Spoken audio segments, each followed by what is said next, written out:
نے رب کے حکموں کو توڑا، ہم نے پرواہ نہیں کی۔ ہم سمجھے دنیا میں آئے ہیں تو ہماری دنیا ہے، آوارہ ہوں، خواہشات نفس کے مطابق زندگی گزاریں، آنکھیں بے حیائی میں لگی رہی، سوچیں آوارگی میں لگی رہی، کان نغمے سنتے رہے، زبان جھوٹ بکتی رہی، ظلم و جبر کا بازار گرم رکھا، عصمت عزتیں پامال کرتا رہا، لوگوں کا مال لوٹتا رہا، حق غصب کرتا رہا، کلیجی اور دل چیرتا رہا، لوگوں کو زخمی کرتا رہا، لوگوں کے جذبات سے کھیلتا رہا، پرواہ نہیں کی کہ یہ دنیا ہے، امتحان گاہ ہے، چند دنوں کے لیے آئے ہیں، اللہ کے حضور پیش ہونا ہے، عملوں کا حساب ہونا ہے۔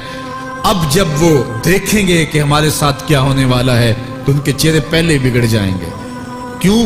وہ گمان کریں گے کہ ان کی ریڑھ کی ہڈی توڑ دی جائے گی، ایسے عذاب آئیں گے جس طرح کسی کی ریڑھ کی ہڈی ٹوٹ جائے تو اس کا چہرہ شگفتہ گلاب تو نہیں ہوتا، اس کا چہرہ جو ہے وہ تو کس قدر مرجھایا ہوا ہوتا ہے۔ تو اللہ ارشاد فرماتا ہے اس طرح ان کے چہرے ہوں گے۔ ابھی عذاب آیا نہیں ہے لیکن چہرے پہلے اترے ہوئے ہوں گے، اور جب عذاب کی بھٹی میں ڈالے جائیں گے، اللہ اکبر، اور وہ سخت عذاب، حضور نے جبریل امین سے پوچھا مجھے جہنم کے عذابوں کا ذکر سناؤ۔ عرض کی حضور سب سے ہلکے عذاب کی کہانی سناتا ہوں، اور وہ یہ کہ جہنمی کے پاؤں میں آگ کا جوتا رکھا جائے گا، باقی پورا بدن اس کا سلامت ہوگا۔ یہ سب سے ہلکے عذاب کی کیفیت ہے۔ اب پاؤں میں آگ کا جوتا ہوگا، حدت، گرمی، شدت اتنی ہوگی کہ دماغ پگھل کے ناک اور کانوں کے راستے سے باہر آ جائے گا۔ پاؤں میں رکھے ہوئے جوتے کی گرمی دماغ کو ایسے چڑھے گی کہ وہ پگھل جائے گا اور ناک اور کانوں کے راستے سے باہر آ جائے گا۔ تو اللہ کے عذاب کے خوف سے چہرے بگڑ جائیں گے، حالت سلامت نہیں رہے گی۔ یہ بات ذہن میں رکھیں کہ اللہ جس کو جہنم میں ڈالے گا اس کو اس صورت میں نہیں ڈالے گا، یہ محمدی صورت ہے، یہ شکل اس کی چھین لی جائے گی اور اس کی شکل بڑی کر دی جائے گی۔ اس کا ایک ایک دانت احد پہاڑ جتنا ہوگا۔ احد پہاڑ کا پھیلاؤ 15 کلومیٹر پہ ہے، 15 کلومیٹر کا ایک دانت، اور 32 دانت کتنے ہوں گے تو منہ کتنا بڑا ہوگا۔ اس کو اتنا بڑا اس لیے کیا جائے گا تاکہ وہ عذاب کی تکلیف زیادہ سہے۔ 70 گز موٹی کھال ہوگی، اور کھال جل جائے گی تو اللہ قرآن میں فرماتا ہے ہم نئی کھال دے دیں گے تاکہ عذاب کی تکلیف اس کو گوارا کرنی پڑے۔ پھر چیخے گا، چلائے گا، ہائے مجھے پانی دو، پانی دو، پیاس کی شدت ہے۔ 70 سال تک تو اس کی کوئی آواز ہی نہیں سنے گا۔ 70 سال کے بعد داروغہ جہنم چیخ کر کہے گا کیا مانگتا ہے؟ وہ بولے گا مجھے پانی چاہیے۔ کہا جائے گا تو بے بھی ملتا ہے پانی۔ پھر داروغہ جہنم اسے پانی دے گا، کوکا کولا کی بوتل دے گا یا پیپسی تھما دے گا یا منرل واٹر کی بوتل دے گا؟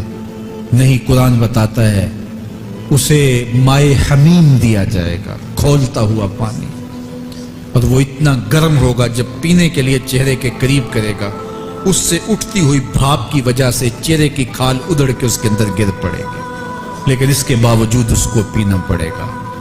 اللہ فرماتا ہے یہ دنیا ہی سب کچھ نہیں ہے، سمجھ لیا یہی سب کچھ ہے، آخرت کو بھول گئے، صبح اٹھے کام پہ چلے گئے، شام آئے آوارگی میں چلے گئے، صدائیں آتی رہی حی علی الصلاۃ حی علی الفلاح، کوئی پرواہ نہیں کی، نہ پیشانیوں نے سجدے کیے، نہ سوچوں میں پاکیزگی آئی، زندگی یوں گزار کے چلے گئے۔ ایسے نہیں، کہا ایک وہ ہوں گے جن کے چہرے شگفتہ گلاب ہوں گے، ایک وہ ہوں گے جن کے چہرے بگڑے ہوئے ہوں گے۔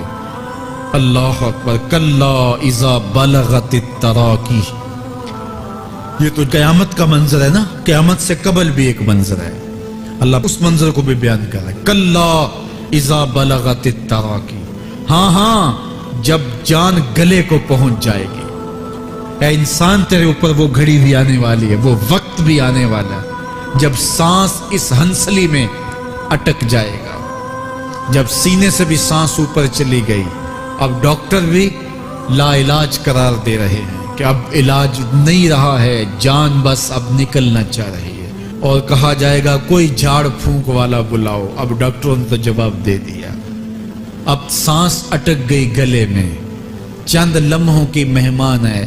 اب ڈاکٹروں نے کہا اب ہماری جانب سے لا علاج ہو گیا، اب لے جاؤ اس کو گھر، یا وینٹیلیٹر پہ ڈال دیتے ہیں اس کو، بس اب ہماری جانب سے کوئی اس کا علاج نہیں ہے. اب گھر والے روتے ہیں, کہتے ہیں کوئی جھاڑ پھونک والا لاؤ, کوئی دم والا لاؤ, شاید وہ کوئی دم کرے تو اس کی جان میں جان آ جائے. ڈاکٹروں نے تو لا علاج قرار دے دیا. وَظَنَّ عَنَّهُ الْفِرَاقُ. اللہ فرماتا ہے یہ تو جھاڑ پھونک والے کو ڈھونڈ رہے ہیں, لیکن جس کی سانس یہاں اٹکی ہے وہ سمجھ گیا ہے اب موت آ گئی ہے. اس کو یقین ہو گیا ہے کہ اب موت کے لمحے آ گئے ہیں, اب میں بچ نہیں پاؤں گا. اب آنکھیں تاڑے لگی ہوئی ہیں.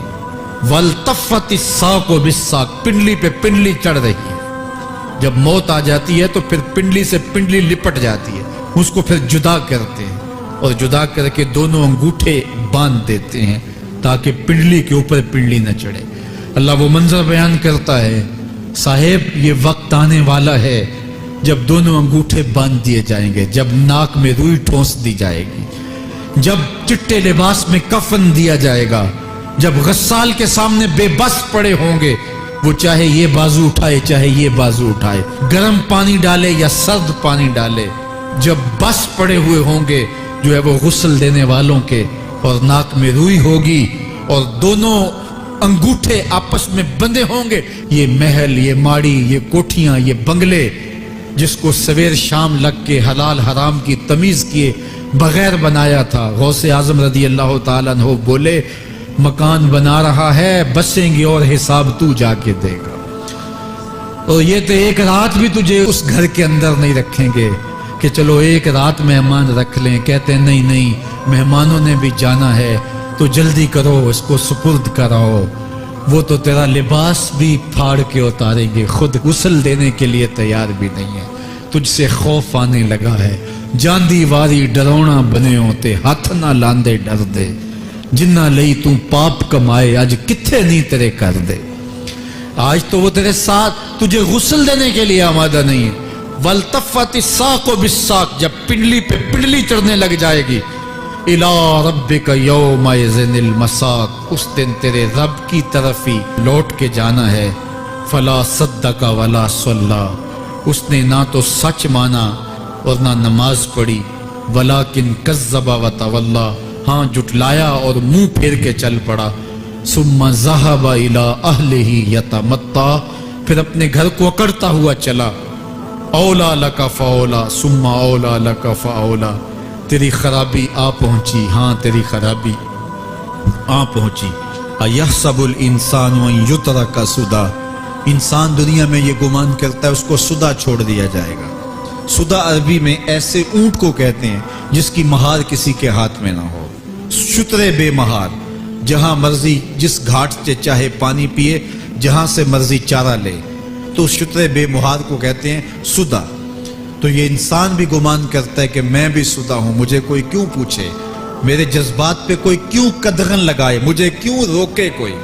بالخصوص جوانی کے ایام کے اندر جوان کو بڑا ہوتا ہے کہ کوئی مجھے کیوں, وہ تو ماں باپ کے کہنے میں بھی نہیں آنا چاہتا. وہ کہتا فَبِأَيِّ آلَاءِ رَبِّكُمَا تُكَذِّبَانِ.